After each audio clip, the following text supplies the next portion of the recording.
గడిచిన 12 గంటల నుంచి కూడా మనం మీడియాలో చూస్తూ ఉన్నాం. వల్లభనేని వంశీ యొక్క అరెస్ట్ వ్యవహారం బాగా వైరల్ అవుతుంది. కొంతమంది ఆయన అరెస్ట్ చేశారని, కొంతమంది ఆయన అరెస్ట్ చేయలేదు. ఈ రకమైనటువంటి మాటలు. రాజకీయాల్లో ఎప్పుడైనా సరే, అసలు బయటైనా సరే అబ్బా! ఒకటి మనందరం గుర్తుపెట్టుకోవాల్సింది. మనలాంటి సామాన్యులమైనా, పెద్ద పెద్ద రాజకీయ నాయకులైనా ఎవరైనా గుర్తుపెట్టుకోవాల్సింది ఈ సోషల్ మీడియా యుగంలో పైగా నోరు దగ్గర పెట్టుకొని ఉండాలి ఎవరమైనా.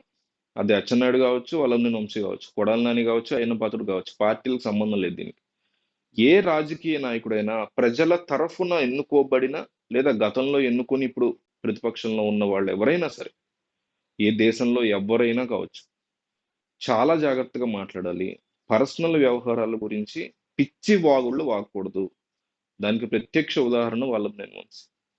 నారా లోకేష్ గురించి, ఆయన పుట్టుక గురించి, నారా భువనేశ్వర్ని తీవ్రంగా అవమానిస్తూ ఎవరు చేయలేదా టీడీపీ వాళ్ళు ఇట్లా అంటే చేసి ఉండొచ్చు, వాళ్ళకైనా ఇదే వర్తిస్తుంది. చాలా నీచంగా తీవ్రంగా అవమానిస్తూ మాట్లాడినటువంటి వల్లభనేని వంశీ తర్వాత ఒక అపాలజీ పడేశారు. ఒక క్షమాపణ అనేది ప్రతిసారి కూడా కంపల్సరీ మనం చేసిన దారుణమైన తప్పుల్ని తుడిచిపెట్టుకుపోయేలా చేయలేదు. అది మనం గుర్తుపెట్టుకోవాలి. ఒక వ్యక్తి క్యారెక్టర్ ఒక లేడీ క్యారెక్టర్ అసాసినేషన్ చేయడం ఎంత నీచమైనటువంటి పని. దాన్ని ఆ పార్టీ అధినేత ఖండించకపోవడం, అటు చంద్రబాబు నాయుడు కూడా ఇటు చంద్రబాబు నాయుడు కూడా అయ్యన్న పాత్రుడు జగన్ మీద చేసిన అత్యంత అనుచిత వ్యాఖ్యలను ఆయన ఎప్పుడు ఖండించలేదు. పైగా స్పీకర్ పదవి ఇచ్చారు, which is very worst and bad.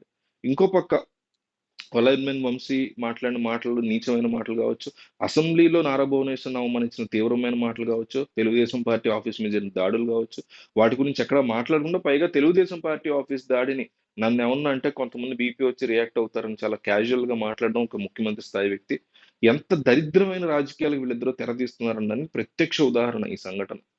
So ఇప్పుడు వల్లభనేని వంశీని చేజింగ్ చేసుకుని హైదరాబాద్ నుంచి గన్నవరం వస్తున్న వంశీని చేజ్ చేసి మరీ పట్టుకున్నారు పోలీసులు అనేటువంటి వార్తా కథనాల నేపథ్యంలో పోలీసులు రీసెంట్ గా బయటపెట్టింది ఏంటంటే ఆయన అనుచరులను అరెస్ట్ చేశాము, ఆయనకు సంబంధించి ట్రేసింగ్ జరుగుతుంది, కొంతమంది ఆయన అమెరికా వెళ్ళిపోయారు పారిపోయారు అంటున్నారు, లేదు కొంతమంది ఇక్కడే ఉన్నారు హైదరాబాద్ లో అంటున్నారు. సో ఆయన్ని ట్రేస్ చేస్తున్నాము, కొన్ని గంటల్లో మీకు ఏ విషయం చెప్తాము చెప్పడంతో పాటు కోర్టులో కూడా ఆయన ప్రొడ్యూస్ చేయబోతున్నాము అని. అయితే మనకు అందుతున్న స్ట్రాంగ్ సమాచారం ఏంటంటే ఇప్పటికే వైసీపీకి సంబంధించి ఒక లాయర్ ఉంటారు, పొన్నవోలు కాకుండా ఒక లాయర్ ఉన్నారు. ఆయన ఇప్పటికే వల్లభనేని వంశీకి సంబంధించి గత నెల రోజుల్లో ఆయన ఎప్పుడైనా అరెస్ట్ చేయొచ్చు అనే ఇన్ఫర్మేషన్ ఉండడంతో ఆయనకి సంబంధించి ఒక యాంటిసిపేటరీ బెయిల్ సిద్ధం చేశారన్న మాటలు వినిపిస్తుంది. ఒకవేళ అరెస్ట్ చేసినా సరే కోర్టులో ప్రొడ్యూస్ చేసినప్పుడు యాంటిసిపేటరీ బెయిల్ ఉంది కాబట్టి బయటకు వచ్చే అవకాశం ఉంది. ఎందుకంటే ఆయన చేసిన వ్యాఖ్యల పట్ల కాదు కదా ఆయన అరెస్ట్ చేసింది, తెలుగుదేశం పార్టీ ఆఫీసు దాడిలో 71వ ముద్దాయిగా ఆయన్ని కన్సిడర్ చేస్తున్నారు పోలీసులు అనేది మనకు అర్థం అవుతుంది. సో 71 అంటే చాలా మంది ఏమనుకుంటారంటే 71 నెంబర్ అనుకుంటారు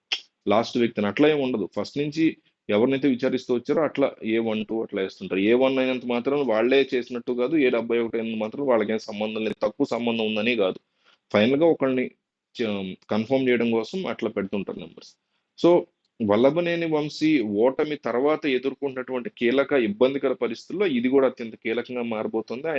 ఆయన్ని కోర్టులో ప్రవేశపెట్టబోదు. అయితే ఆయన చేసిన వ్యాఖ్యల వల్ల కాదు, ఇదంతా కూడా తెలుగుదేశం పార్టీ ఆఫీస్ మీద జరిగినటువంటి దాడికి సంబంధించి. కానీ తెలుగుదేశం శ్రేణులు గెలిచిన తర్వాత లీగల్ గా కక్ష సాధించాలి అనుకుని రాసుకున్నటువంటి లిస్టులు ఏదైతుందో ఆ లిస్ట్ లో ఫస్ట్ పేరు వంశీదే ఉంది, కొడాలి నాని కంటే కూడా. ఎందుకంటే కొడాలి నాని కూడా బూతులు మాట్లాడతారు, చాలా తప్పుడు మాటలు మాట్లాడతారు, చంద్రబాబుని ఇష్టం వచ్చిన మాట్లాడతారు, which is very worst and wrong. కానీ వల్లభనేని వంశీ లాగా క్యారెక్టర్ అసాసినేషన్ లో ఇంట్లో ఆడవాళ్ళ జోలికి వెళ్ళటం, పుట్టుకల గురించి మాట్లాడి ఇంత దరిద్రంగా నీచంగా చేయడం అనేది అయితే ఖచ్చితంగా చేయలేదు.